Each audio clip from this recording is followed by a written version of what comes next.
Talking about. I'm Dr. Wendy McCoon's Genius, and I'm an associate professor in the Department of Languages.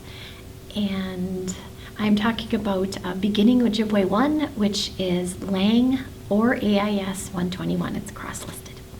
This course fulfills several of students' liberal education requirements. It's one of the language courses, and students either need 1 or 2 semesters of that, depending on their major. And this course is counted as a language requirement course. It's also S1 and R1, and it is also diversity credits for systems. The objectives of this course are kind of unique for a beginning language course in that we have the standard objectives, the skills objectives. We want you to learn to be able to, speak and understand some Ojibwe language. But we also have these responsibility credits. So in this course, 1 credit of the course is dedicated to learning about language loss and revitalization, Indigenous language loss and revitalization mainly, and to see how colonization has impacted Indigenous languages. And it's a real important thing to learn about at University of Wisconsin-Eau Claire, because our program is part of saving what is really an endangered language. We have some speakers still of Ojibwe, but they're very elderly, people who learned as a child and kept speaking their whole lives. That group is very elderly, and every year we learn, we lose more people. Every year we lose more people who are fluent Ojibwe speakers. And sadly, since I started here in 2008, we've lost several elders who were working directly with our program, people who were able to answer students' questions about specific translations and things. So it's an endangered language, but UWEC is really at the forefront of helping to save Ojibwe, because we stream on live internet stream and archive. So we're broadcasting and saving video recordings of our classes, so the students, even if they are only going to take this for language requirement, only need a semester or 2, are probably not going to use Ojibwe in their life. If a student has that situation, they are still letting us record them in class as they learn, and being part of these efforts to save Ojibwe. And if you want to see our recorded classes, anyone in the world is welcome to view them and download them, and you are too, and you can join us live if you want to for free. You just don't get credit. And you can chat with us on a BlueJeans software, which is similar to Skype. It's uwec.ly/Ojibwe, and Ojibwe is OJIBWE.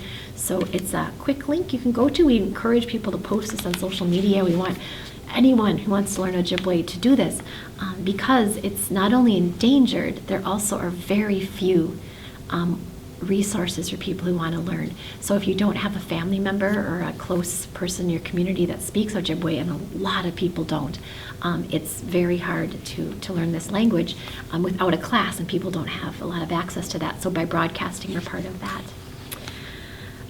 In the class, it's an interesting language class in that we don't have a lot of materials available to us. There is no publishing house in Texas throwing out Ojibwe language course books. Like there isn't an Ojibwe language course book. We have very short, small press materials that we use in the class, but it's not like the other language classes. We don't have portals you can go on to other than Canvas that you can learn from different recordings of speakers. That doesn't exist for us. Because for many students, this is the first time they've ever really been exposed to Ojibwe, other than place names in Wisconsin, because some of them are Ojibwe. This is really the first time you're exposed to the language.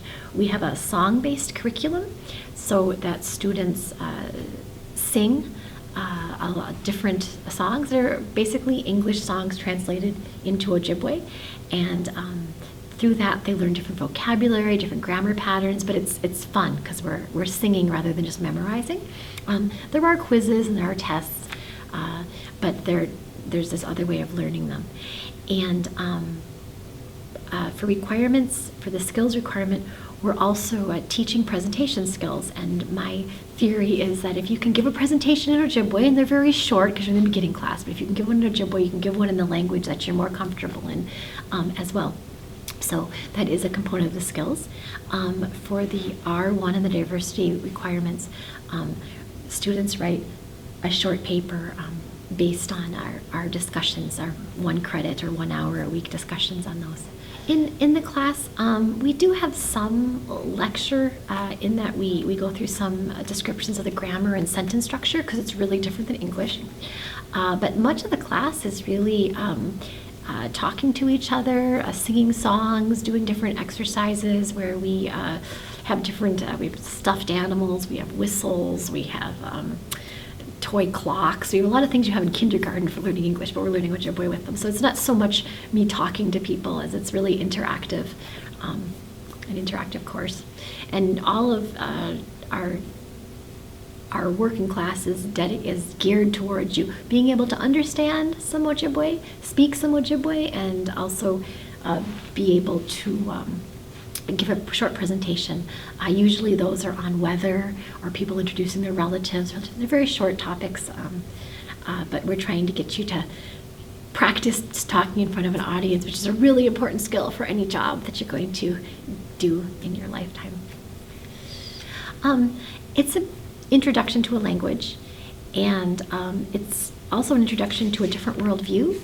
Our language is divided into categories of living and non-living nouns, and those categories are much different than they are in European languages, Asian languages. My understanding is they're different than some of the languages spoken on the continent of Africa too. And it's really a different way of seeing the world. You can't even form a sentence in Ojibwe without understanding if what you're describing is living or not living, because you have to pair these nouns with certain verbs. It's also and the verbs are based on if they're living or not living. So they use the same verbs in Ojibwe to describe the appearance of a tree that you would describe the appearance of another human being. You talk about your interactions with animals and with spirits and with stones and with drums and feathers and pipes. You use the same verbs to describe those interactions that you would with other human beings. So it's really it's a verbal language too, so it's very active.